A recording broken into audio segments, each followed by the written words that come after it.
Welcome to The Good Life. I'm your host, Adriana Louisa, and with me I have my fabulous co-host, Serlene. How are you doing? I am doing wonderful. It's a fantastic afternoon here by the harbor. And audience, I really wish that you could be looking at what I'm seeing. I'm here seeing some sailboats are in, the water is glistening, the waves are dancing, the boys are there. You should have fun out there playing. And when I say boys, I mean those boys that just up and down. They're having a good life. We're having a good life, and we're hoping that you're having a good life as well. Yes? Yes. So speaking of the good life, our first topic for the day is faith. And our topic is do everything with your whole heart. Yes. If you guys could just let me read this biblical piece for you.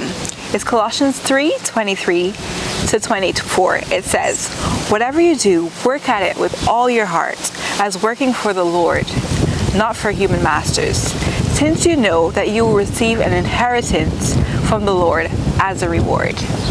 Now, I love dancing.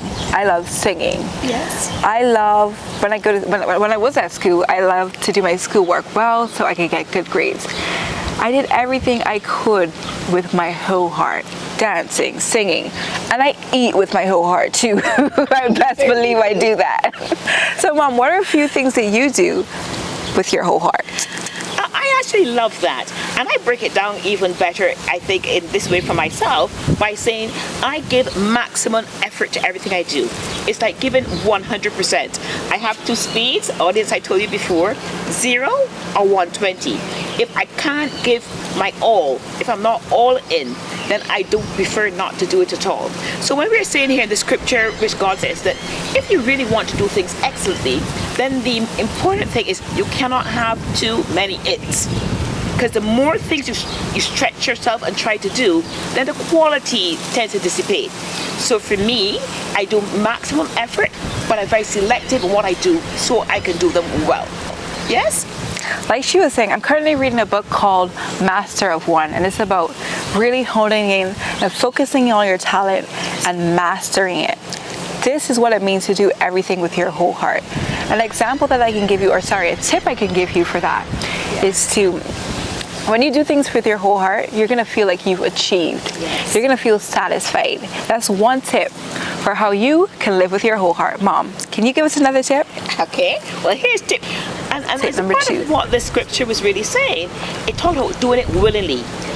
I think that the thing you need to do is to find something you really enjoy doing.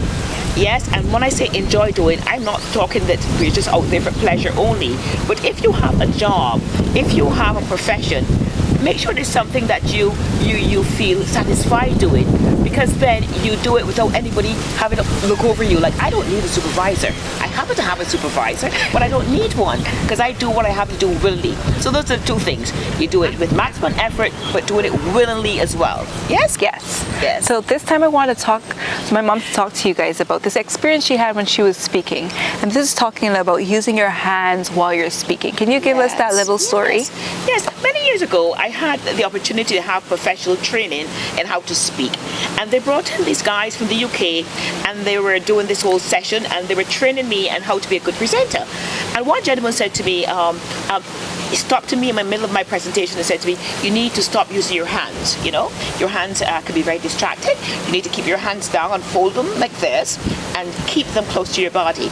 But immediately, the coach, he said, no. She's like Italian. Do you understand that when she uses her hands, they're not distracting? She used them just to make a point. Yes? So that's what we're saying, that sometimes when you're doing things to your best, one person may come and view what you've done and say, okay, that's not so good. But another person, from another perspective, will say, no, this is excellent. So what you have to do is whenever you do, you give it your best.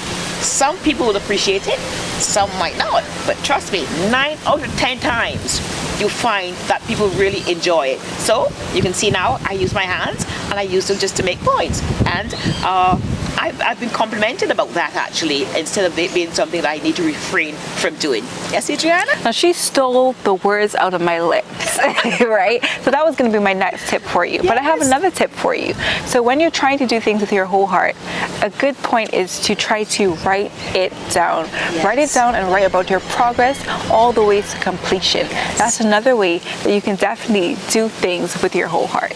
Yes. Mom, now you spoke about how someone didn't like the way you did something, but one key thing is if you know the value of your work, Yes. it doesn't matter what anyone has to say. If you know that you have done your best, Yes. at the end of the day, you can pat your back, because even God did that. When he created the heavens and the earth in Genesis, Very true. he said, Yes. every time he created something, what did he say? You guys know, it was good. good. So even if the very God of the universe could say Yes. that, when you're doing something and you're doing it well, you can pat yourself on the back and say, I did that well. I did that good. Yes. And this is the good life. Can I segue into something? Of course, When yeah. she mentioned that, it reminded me that, for example, I'm always trying to be as healthy as I can be, and sometimes I'm trying to lose weight. And I have learned now that I shouldn't wait until I lose the 30 pounds. If I find that my skirt waist is a little bit loose, I pat myself in the back, right? Even before I get on the scale. If I'm starting to feel healthier, if I could move my joints a little bit better, I pat myself and say, see, you're doing a good job. So what we're trying to encourage you to do is to reward yourself in phases. So you take every big job and you break it down, but as you get phase 1, stop and appreciate what you've achieved so far before you move on to stage 2. Yes, that way you enjoy it along the way, and it acts as a motivator as well. Yes? So we want to move smoothly into our next segment, and this segment is fun. Now, we've picked a couple of things for you to talk about. So the first one we want to introduce you to is having a lovely sail on the sea Oh, for free. oh, yes. Sorry, I'm saying for free. I mean for less, right?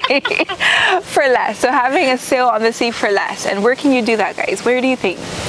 I want to see it all in the comments. Tell me where you think. What am I talking about? I'm talking about the ferry. You can take a scenic ride to the other side of town wearing your best dress outfit. Yes. For less. For less, right? Yes. Isn't that that's how you can have fun for less. And I actually think it's kind of clever. We went on this ferry ride, and in the islands, you know, St. Vincent, through a lot of the islands, there are ferries.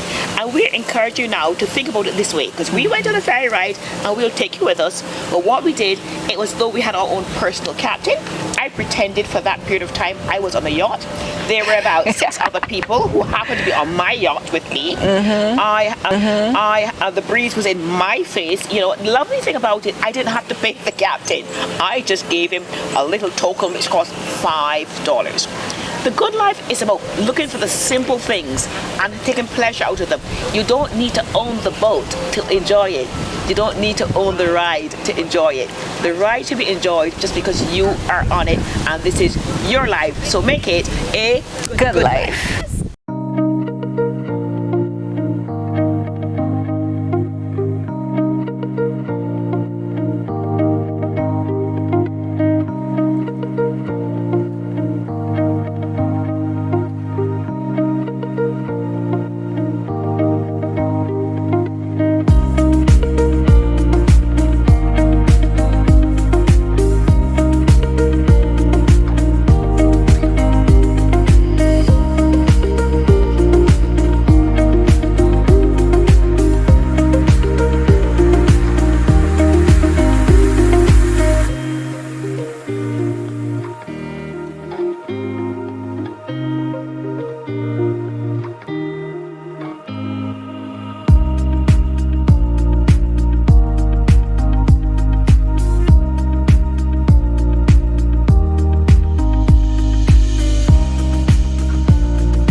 So the next thing we thought about for fun is shopping. Of course, retail therapy is the best way to have fun. We know as ladies, we love to window shop. And when you're window shopping, that's the perfect way to figure out which shops you want to go into. Now we have a little tip or trick. So, moving on to the next thing that you can do for fun. When you see a store, when you see a store that you really like, Yes. what you should do is save it. Save it to do it with someone special, like a friend of yours or a family member that you love shopping with. You say, oh, I like that place over there. I'm gonna bring my friend back there before going into it. That's another way that you can maximize on shopping and having a fun time. Another segue into fun, we wanted to talk about what? Before she goes. No. Listen to this one, ladies. Ladies, I know what she's going to tell you guys. Okay. All right, let me tell you how to really have fun shopping. Yes, it's all retail therapy and all that, and we enjoy that, yeah? But this is, so ladies, now we come to the fun section, and this is shopping. There is no, okay, yeah, there are a few things in life. I can think of one, another thing, But can I just say this to you? There is nothing in the top 5 that can beat shopping. And here is my tip. The S I'm talking about is you need a sponsor. When you have to go shopping, you need to make sure you have a donor. The best money spent is money that is not your own. Good. So, that could be a husband. I agree. I agree. It could be the other. Adriana should. That could be the mother. Yes. And another tip too, you get a sponsor. And second thing, another S. Anything that's on sale does not count. So if you spend money on sale and your husband says, "Oh my dear darling, you want the credit card?" You say, "No, that was on sale," because you have saved him so much money. Adriana and I know sometimes we see something is $400. We keep our eyes on it, and as soon as it goes to $300, it's gone. It's gone. It's We do not going, count that gone. because we saved him $100. So the mantra is, things on sale do not count. All right. So we ladies know for all that effort, we go rummaging, we keep our eyes on it, we window shop, we watch it week after week, and as soon as they go down 10%, he has saved 10%. 30%, he has saved 30%. 70%, oh my gosh, don't even tell him about it. Those things go to the bottom of your cupboard and you bring them out for Valentine's Day. Look at your very, very best. So my tips are, get a sponsor, and things on sale do not count to the credit card debt of another person. I know Adriana is probably looking at me googly. I said, "Oh mom, but should we not buy things for herself?" Of course you should. Because what? Because You you deserve it, darling. I'll tell them what we have about when we buy things. Okay, so Go ahead. this is our mantra for shopping. Yes. Don't buy it unless you love it. That's right. Right? There's another thing that mom was talking about that she told me about. I have never seen this in a store before, but I'm hoping that every store I go to, I see this sign. Yes. Go ahead. Your husband said you can get whatever you like. Yes. Listen, it's true. There was a lovely store I think it's in Christchurch, Barbados. It was a boutique. And outside the boutique, the lady had a big sign that you could see it as you passed the road. And I passed several days. Then one day I saw it and I stopped and I read it and it said, "Your husband called and said, you could get whatever you need." I said, that's my kind of shop. My kind of shop, yes? And for us ladies, it could be your husband, it could be your friend, it could be your boyfriend, it could be your boo thing. Yes. It could be anyone. So you can see that we just have fun with life, right? Yes, of course we're going to save. You must be prudent and we don't waste money. But I'm saying to you, there's nothing better than a great sale. Shopping is something that we do. You know, we're hunter-gatherers. You know, they hunt, we gather. They hunt, we gather. Shopping is part of the gathering. But it's one of those things that we do for fun. And we do it probably more often than we should. But shh, that's between you and us.